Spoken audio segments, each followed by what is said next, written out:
Hey guys, my name's Jordan. I'm with Triple Diamond Construction. We're out here in Edmond doing some roof inspections following that 419 storm. Dropped hail here for about 4 minutes. Dropped a total of about 2 inches. This damage that we see up here was not visible from the road. We had to get up here and do an inspection to see what we have going on. But as you can see, we have plenty of damage here on this roof.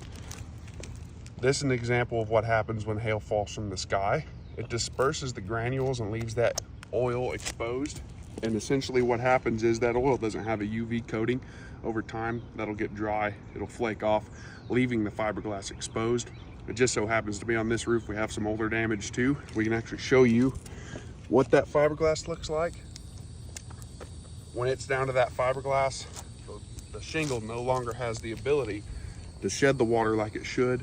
It soaks in the shingle, eventually gets to your attic, causing leaks and whatnot. Basically, the importance to get this stuff checked out is to catch these problems before they become big problems.